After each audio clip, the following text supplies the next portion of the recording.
തെങ്കാശിയിലേക്കുള്ള ചുരത്തിൽ നിന്ന് മലയുടെ അടിവാരത്തിലുള്ള മനോഹര കാഴ്ചകളുമായാണ് നമ്മുടെ ലാസ്റ്റ് വീഡിയോ അവസാനിപ്പിച്ചത്. അപ്പോൾ നമ്മൾ സുന്ദരപാണ്ഡിപുരത്തെ ഗ്രാമങ്ങളിലാണ് കേട്ടോ. ഒരുപാട് കൃഷിയുണ്ട്. അപ്പോൾ കൃഷിയൊക്കെ കണ്ടാസ്വദിച്ച് നമ്മളുണ്ട്. തെങ്കാശിയുടെ ഏറ്റവും വലിയ പ്രത്യേകത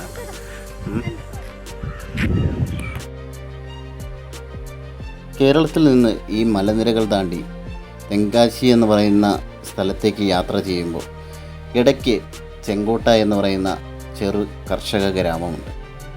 ഈ കർഷക ഗ്രാമത്തിൻ്റെ കാഴ്ചകൾ എപ്പോഴും വിസ്മയിക്കുന്ന ഒരുപാട് കാഴ്ചകൾ നമുക്ക് നൽകുന്നു.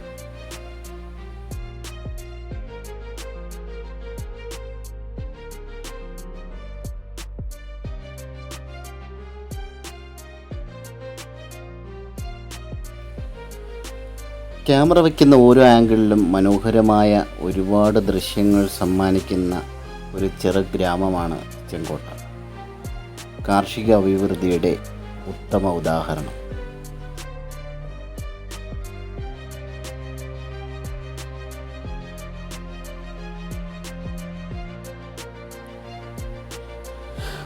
പോകുന്ന വഴികളിലൊക്കെ കുറേ കരിമ്പനക്കൂട്ടങ്ങളുണ്ട് കേട്ടോ. ഈ കരിമ്പനക്കൂട്ടങ്ങൾക്ക് മനോഹരമായ ഒരുപാട് കാഴ്ചകൾ നൽകാൻ സാധിക്കും. അതുപോലെ തന്നെ തെങ്കാശിയുടെ പ്രകൃതി ഭംഗി എപ്പോഴും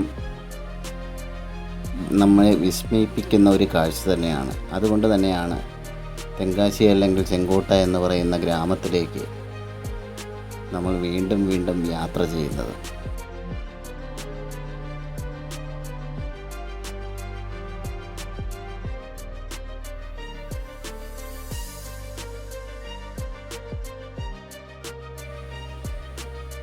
മുന്നോട്ട് പോകുന്ന ഓരോ നിമിഷവും മനോഹരമായ ഒത്തിരി കാഴ്ചകൾ നൽകിക്കൊണ്ട് ചെങ്കോട്ട എന്ന് പറയുന്ന ഗ്രാമം ഞങ്ങളെ വരവേറ്റുകൊണ്ടിരുന്നു. അങ്ങകലെ കുറേ പശുക്കൾ മേയാൻ നിൽക്കുന്നത് കാണാം. അതിൻ്റെ ബാക്ക്ഗ്രൗണ്ടിൽ തന്നെ നമ്മുടെ മലനിരകളും കാണാം. അവിടെ കുറേ മേഘങ്ങൾ വന്നടിഞ്ഞുകൂടുന്ന മനോഹര ദൃശ്യം.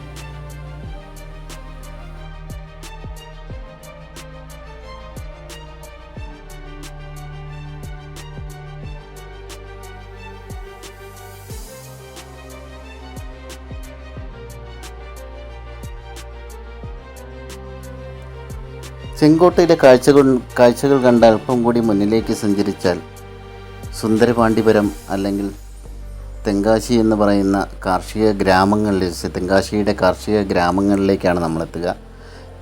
ഇവിടെ കുറേ സ്ഥലങ്ങളുണ്ട് എന്ന് പറഞ്ഞാൽ സുന്ദരപാണ്ഡിപുരം, സുരണ്ടൈ, അതുപോലെ തന്നെ സാമ്പ വടകര, അതേപോലെ ഒരുപാട് സ്ഥലങ്ങളുണ്ട്.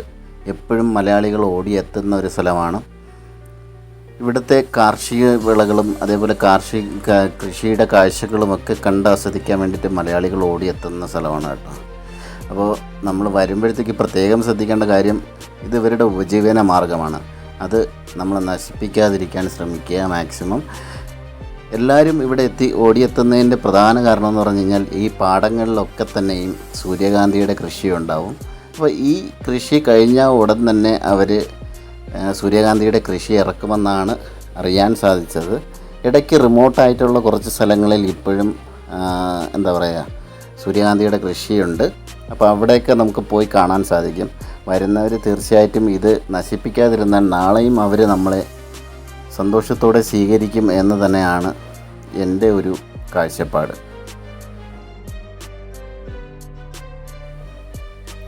നമ്മൾ തെങ്കാശിയിലെ കാഴ്ചകളൊക്കെ കണ്ട് നമ്മൾ മുന്നോട്ട് പോവുകയാണ്. നമ്മുടെ പ്രധാന ലക്ഷ്യം എന്ന് പറഞ്ഞു കഴിഞ്ഞാൽ നമ്മുടെ പകൽപൂരത്തിൻ്റെ ലൊക്കേഷൻ തന്നെയാണ്. തെങ്കാശിയുടെ ഏറ്റവും വലിയ പ്രത്യേകത എന്താണ്? സൂര്യകാന്തി പാലം. നല്ല രസമാണ്. സാധാരണ ഇത് സൂര്യകാന്തിയുടെ സീസൺ ടൈമാണ് കേട്ടോ. പക്ഷേ ഇപ്പോൾ സൂര്യകാന്തി അധികമില്ല. ചില റിമോട്ടായിട്ടുള്ള പാടങ്ങളിൽ മാത്രമേ ഉള്ളൂ. അവിടെ പോയി കഴിഞ്ഞാൽ നിങ്ങൾക്ക് സൂര്യകാന്തി കാണാൻ സാധിക്കും. അതുകൂടാതെ തന്നെ ഒരുപാട് നമുക്ക് ടേസ്റ്റ് ചെയ്യാനുള്ള ഒരുപാട് കാര്യങ്ങൾ ഇവിടെ ഉണ്ട്.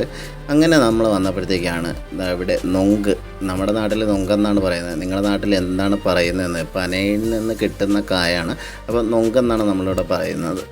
തിരുവനന്തപുരം ഭാഗത്ത് നുങ്കെന്നാണ് പറയുന്നത്. നിങ്ങളുടെ ഭാഗത്ത് എന്താണ് പറയുന്നത് എന്നുള്ളത് ജസ്റ്റ് ഒന്ന് കമൻറ്റ് ചെയ്യുക. അപ്പം ഇത് നമുക്കിവിടെ വാങ്ങിക്കാൻ കിട്ടുന്നതെന്ന് പറഞ്ഞാൽ നമുക്ക് കഴിക്കാൻ വേണ്ടിയിട്ട് വാങ്ങാൻ കിട്ടും.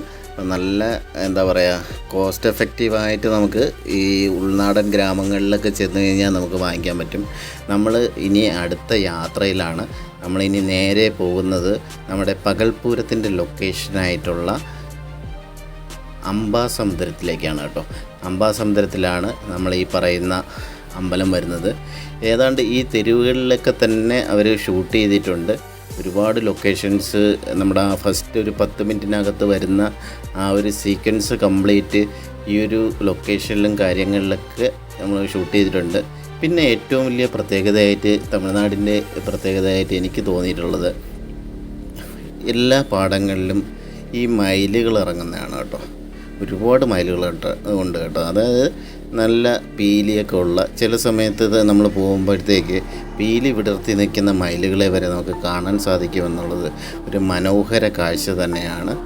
ഇപ്പം നമ്മൾ ജസ്റ്റ് നോക്കിയപ്പോഴത്തേക്ക് ഈ ഒരു പ്രദേശത്ത് തന്നെ ഏതാണ്ട് ഒരു 5-6 മയിലുകളുണ്ട് കേട്ടോ. ഈ ഒരു ലൊക്കേഷനിൽ തന്നെ 5-6 മയിലുകളുണ്ട്. ഇനിയൊരു പ്രത്യേകതരം കാഴ്ച ഞാൻ കാണിച്ചു തരാം. ഇത് നമ്മൾ ഈ മയിലിനെ നോക്കാൻ നിന്നപ്പോഴത്തേക്ക് കണ്ടതാണ് കേട്ടോ. അപ്പോൾ അതെന്താണെന്നുള്ളത് നിങ്ങൾ ജസ്റ്റ്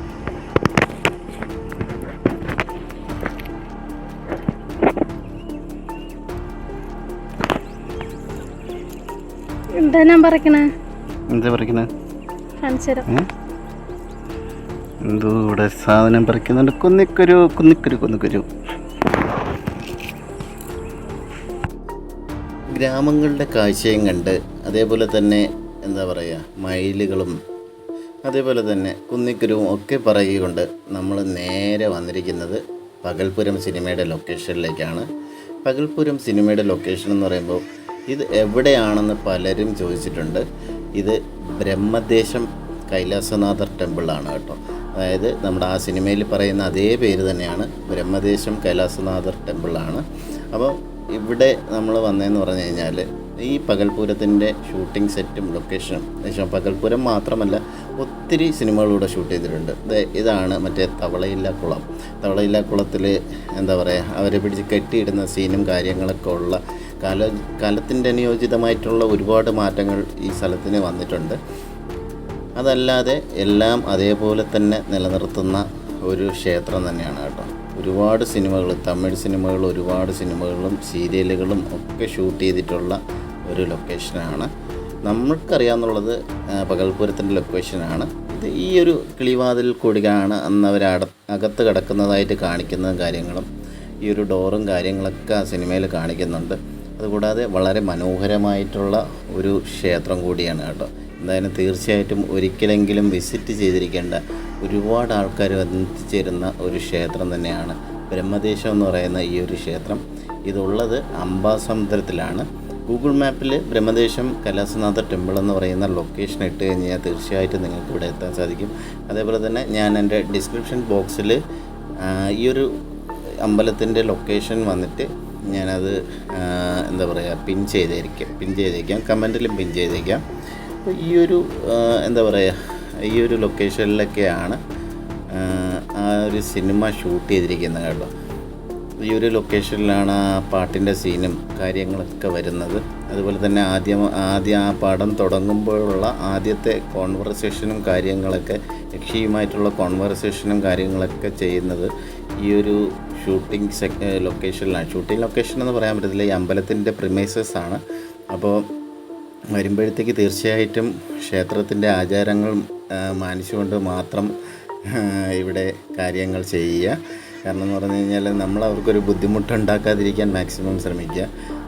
അതുപോലെ തന്നെ ഇവിടെ ഒരു സെപ്പറേറ്റ് ഒരു ഇതുണ്ട്, അതിനകത്തും അവർ ഷൂട്ടിംഗ് ചെയ്തിട്ടുണ്ട്. ഈ ഒരു സീനൊക്കെ കാണുമ്പോഴത്തേക്ക് നിങ്ങൾക്ക് തീർച്ചയായിട്ടും പകൽപൂരത്തിൻ്റെ ആദ്യത്തെ ഒരു 10 മിനിറ്റിൻ്റെ സീക്വൻസ് എടുത്ത് നോക്കിക്കഴിഞ്ഞാൽ അതിനകത്ത് നിരവധി ഫ്രെയിമുകളിൽ ഈ ഒരു ലൊക്കേഷൻ നിങ്ങൾക്ക് കാണാൻ സാധിക്കും കേട്ടോ.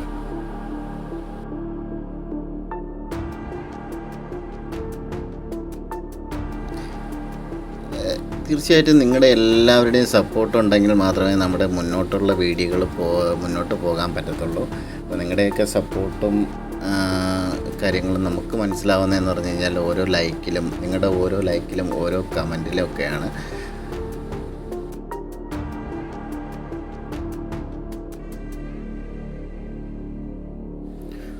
ലൈറ്റിങ്ങിൻ്റെ ഒരു ഇഷ്യൂ നല്ലപോലെ ഉണ്ട്. കാരണം ഏകദേശം 6 മണിയോടടുപ്പിച്ചായി നമ്മൾ ഇവിടെ എത്തിയപ്പോഴത്തേക്ക്. കാര്യം എന്ന് പറഞ്ഞു കഴിഞ്ഞാൽ നമ്മൾ വരുന്ന വഴിക്കൊക്കെ മനോഹരമായ കാഴ്ചകളായിരുന്നു. അത് കാരണം നമ്മൾ വരാൻ വേണ്ടിയിട്ട് ഒത്തിരി ഡിലേ ആയി എന്ന് വേണം പറയാൻ.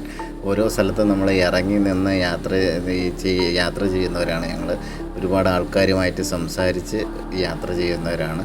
അപ്പോൾ തീർച്ചയായിട്ടും വീഡിയോ ഇഷ്ടപ്പെട്ട് കഴിഞ്ഞാൽ ലൈക്ക് ചെയ്യുക, വീഡിയോ ഇഷ്ടപ്പെട്ടില്ലെങ്കിൽ ഡിസ്ലൈക്ക് ചെയ്യുക. നിങ്ങളുടെ അഭിപ്രായങ്ങളും നിർദ്ദേശങ്ങളും ഞങ്ങൾ കമൻറ്റായിട്ട് അറിയിക്കുക. ചാനൽ ആദ്യമായിട്ടാണ് സബ്സ്ക്രൈബ് ചെയ്യുക, സപ്പോർട്ട് ചെയ്യുക.